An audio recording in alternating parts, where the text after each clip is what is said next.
긍정이 열정을 압도한다.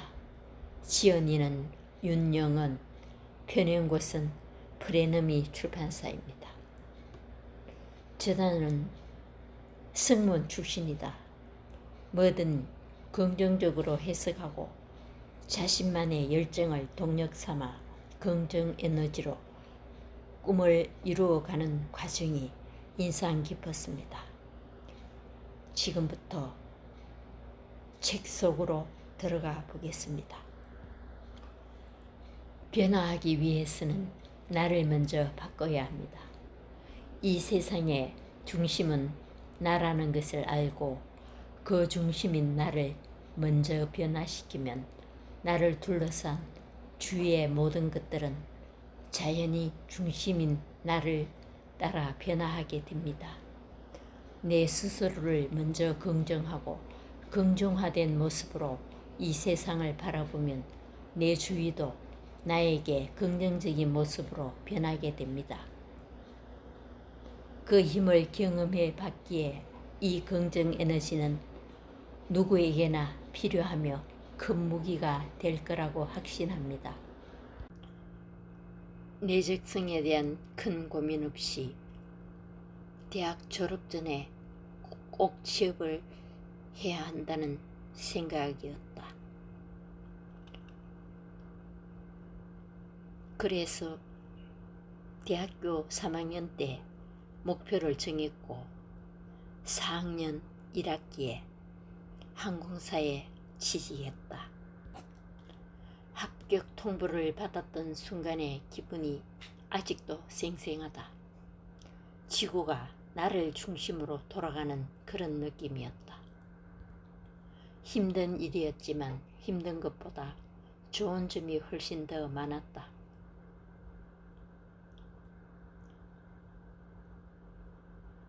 이제 갓 대학을 졸업한 사회초년생에게는 일과 해외여행을 넘나드는 비행 업무는 정말 황홀했다. 그래서 힘든 줄 모르고 즐겁게 세계 곳곳을 누비면서 정신없이 날아다녔다. 즐거운 와중에도 항상 마음 한켠에는 내가 언제까지 이 일을 할 수 있을까? 라는 물음표가 따라다녔다. 하다못해 샴푸 하나도 다 떨어지기 전에 미리미리 사서 쟁여두어야 마음이 편안한 나였다. 내가 언제까지 이 일을 할 수 있을까? 내가 이 일을 그만두면 뭘 할 수 있을까? 나는 뭘 좋아하지? 이 세 개의 질문에 답이 될지는 모르겠지만 일단 그 궁금증을 따라가 보기로 했다. 그중 나는 부동산으로 부자가 되었다 라는 주제의 책들이 유행처럼 쏟아졌는데 어떻게 부자가 되었고 어떻게 부동산을 나 대신 일하게 만든 건지 그 방법을 알고 싶어서 그런 책을 읽게 되었다. 부동산에서 시작한 물음표는 경제로 확장되어 가고 있었다. 자본주의를 알아갈수록 하루라도 빨리 투자해서 인플레이션을 방어해야겠다는 생각에 조급해졌다.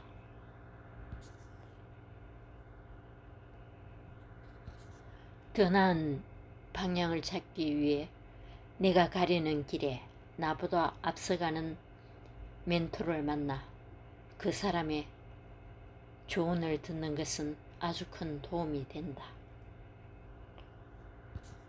속도보다는 방향이 훨씬 중요하다. 무엇이든 본질부터 생각해보는 습관. 내가 얼마 전에 지금 행복하신가요?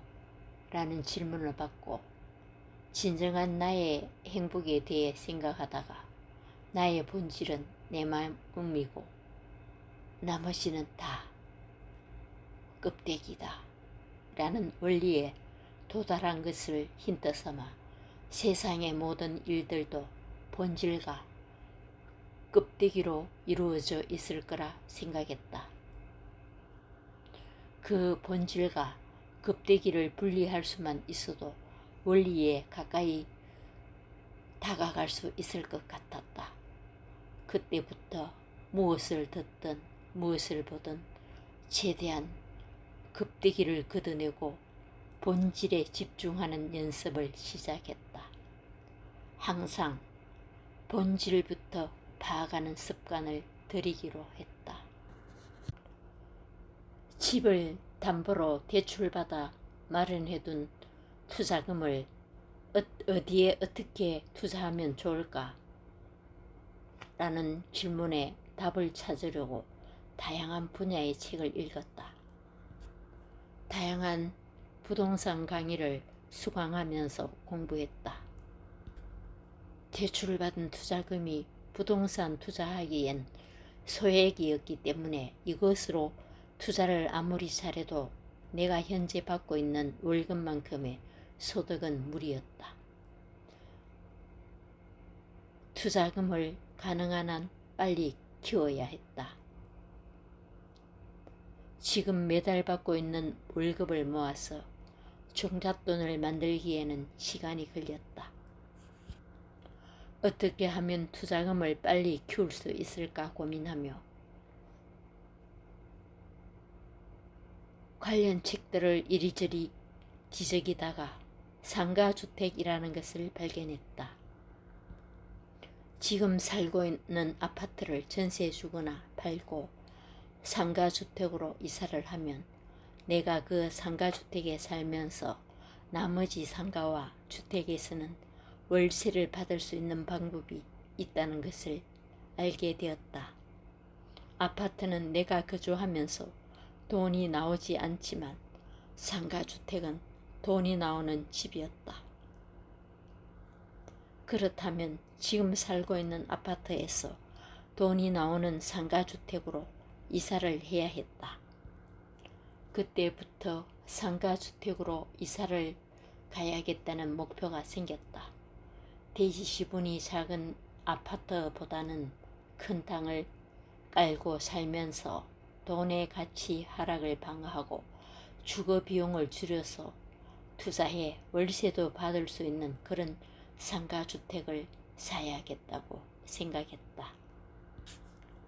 부동산은 끊임없는 비교를 통해 기준점이 생긴다.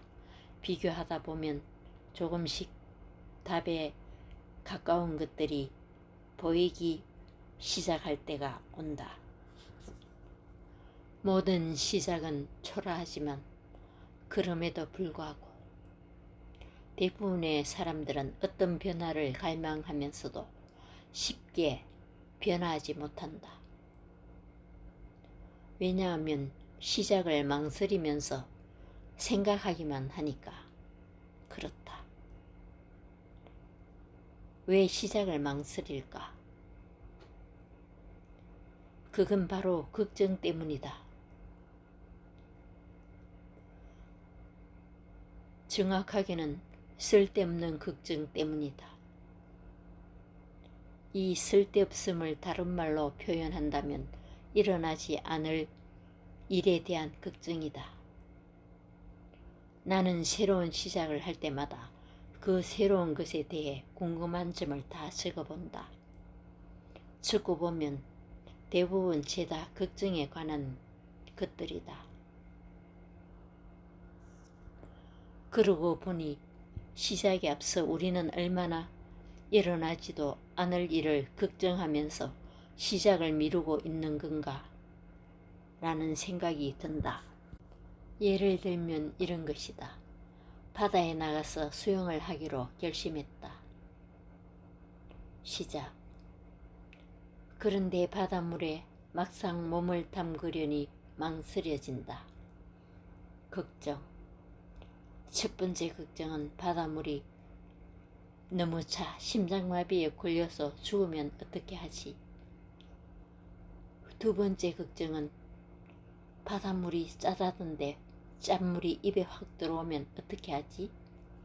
세 번째 걱정은 들어갔다가 나오고 싶은데 못 나오면 어떡하지? 등등이다. 이 걱정들 중에서 바닷물에 들어가 보지 않고 확실하게 결론이 나는 걱정은 하나도 없다. 바닷물이 차가운지 안 차가운지는 발가락이라도 하나 담가 봐야 아는 것이고, 짠지 안 짠지는 맛을 보야 아는 것이고, 들어가 봐야 나오고 싶은지 아는 것이다. 아이가 태어남과 동시에 나는 엄마가 되었다. 엄마로서 역할을 해야 할 절대적 시간이 하루아침에 제로에서 거의 20시간 이상이 된 상황을 맞이했다. 추울 때 출산했기 때문에 집에만 있어야 했고 5분 10분 이내에 짜투리 시간만 사용할 수 있었다. 나에게 주어진 단 1분의 시간도 놓치지 않으려고 애썼다. 그 시간 동안 아무것도 안 하면 아무것도 아니라는 생각이 깊어졌다. 나는 60일 된 아이를 차에 태우고 12월 31일 가장 추웠던 그날부터 주말마다 아파트로 임장을 다니기 시작했다. 아이가 태어난 지 80일 정도 되던 어느 날 내가 보고 온 아파트는 1층이었다. 방 4개, 단지에 몇 안 되는 40평대. 지방에 살던 집주인은 전세입자 이삿날에 맞춰 처분하고 싶은 마음에 금매로 그 단지 30평대 로얄층 가격보다 더 싸게 내놓은 집이었다. 이리 보고 저리 보고 아무리 봐도 가격이 너무 저렴했다. 인플레이션을 감안해도 더 떨어질 데가 없는 가격이었다. 막상 계약을 하고 나니 살고 있던 전세입자 이사 날짜 전에 들어올 사람이 구해져야 해서 매일같이 피가 말랐다. 그때 책에서 많이 본 부동산을 하려면 긍정적이어야 한다는 이야기를 절감했다. 들어올 세입자가 구해졌고 올 수리를 해준다니 전세금을 이틀 먼저 주겠다고까지 했다. 계약서 쓰는 날 만나보니 정말 좋은 분들이었다. 이렇게 한 사이클 경험해보니 더 이상 두렵지 않았다. 실행하기 전에 걱정했던 것들이 막상 현실에서는 걱정했던 것만큼 일어나지 않았고 문제도 되지 않았다. 상가주택 투자. 거주하고 있던 새 아파트를 전세주고 그 전세금으로 상가주택을 매입했다. 대출금과 내가 거주할 층을 제외한 다른 층에 전세보증금을 활용하니 생각보다 어렵지 않았다. 이 건물을 매입하기 위해 실제로 필요한 돈은 총 매입가의 30% 정도였다. 게다가 이곳으로 거주지를 옮기면서 깔고 앉게 되는 거주비를 약 50% 줄일 수 있었다. 거주비는 투자금이 되어 연 10% 정도의 수익률로 일을 하게 되었다. 드디어 부동산이 나 대신 일을 하게 만든 것이다. 블로그 같은 거 도대체 왜 하지?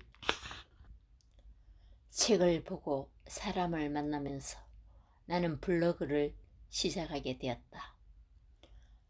블로그를 시작하려니 나를 표현해 줄 단어가 필요했는데 바로 떠오르는 것이 긍정 에너지였다. 나는 어떤 상황에서도 긍정적으로 생각할 자신이 있었고, 그렇게 내 안에서 긍정화해 그것을 행동으로 옮기는 돌파력을 가진 사람이었다. 긍정 에너지 앵두의 성장 여행이란 타이틀로 블로그를 시작했다. 그 공간 안에 나의 일상, 생각, 그리고 공부하는 것들, 관심사들을 적어나가기 시작했다. 블로그가 되면 좋은 점, 진짜 나를 찾아가는 과정에 블로그는 큰 도움이 되었다. 지금 뭔가에 불만족을 느끼고 삶을 좀 더 긍정적으로 변화시키고 싶다면 블로그를 시작해 보기를 권한다. 내가 권하는 이유는 이렇다. 글을 쓰면서 나의 생각을 정리해 볼 수 있다. 블로그에 글이라는 생산물을 직접 만들어 봄으로써 독자에게 필자가 되는 경험으로 생각하는 관점이 달라진다. 필자가 되어보면 다른 콘텐츠의 독자가 되었을 때 그 콘텐츠의 생산자 관점에서 그 콘텐츠를 소비할 수 있게 되어 정보를 더 입체적으로 받아들일 수 있게 된다. 속속된 곳이 없다면 나를 이 세상에 알리는 명함이 되어준다. 글을 하나씩 올릴 때마다 성취감을 얻을 수 있다. 다양한 기획을 시도해보고 내가 무엇을 쓸 수 있을까? 내가 뭘 할 수 있을까에 대한 연습으로 스스로와 대화할 기회가 많아진다. 누구나 시작할 수 있고 돈이 들지 않아 손해볼 일도 없다. 블로그로 나의 생각을 써서 알리면 나와 비슷한 생각을 하는 사람들과 연결될 수 있다. 블로그로 앵듀라는 사람을 알리자 그를 통해 좋은 친구들도 많이 만날 수 있었고, 강의에서 출판까지 다양한 기회도 얻을 수 있었다. 내가 좀 더 대단해지는 방법. 내 주변에는 책을 써본 사람보다 책을 안 써본 사람이 더 많았다. 그들은 책은 대단한 사람이나 쓸 수 있다는 편견을 가지고 있었다. 이는 책을 쓰는 일뿐 아니라 앞으로 무슨 일을 하든 내가 명심해야 할 부분이라고 생각했다. 하면 된다와 같은 세상의 진리가 정말 진리의 말이라고 피부에 와닿는 순간이 있다. 정말 뭐든지 하면 된다. 그런데 대부분의 사람들은 이런저런 핑계와 자기 합리화를 주렁주렁 달아대며 안 할 이유만 찾고 있는 것이다. 그것이 습관이 되어 뭐든 하기 전에 자기도 모르게 안 되는 이유를 술술술 늘어놓는다. 평범한 사람일수록 한 번도 실행해보지 않은 사람일수록 아무 일이나 하면 안 된다고 교육받고 세뇌당했을 가능성이 높다. 그리고 주변에 그렇게 생각하는 사람들이 많기 때문에 어느새 나도 그게 당연하다고 생각하는 것이다. 이 생각의 틀을 깨는 연습이 가장 중요하다. 나는 앞으로 무슨 일을 시작할 때마다 스스로에게 말해줄 것이다. 대단해서 하는 게 아니라 하니까 대단해지는 것이라고. 저자의 실행력이 대단하다고 느껴졌습니다.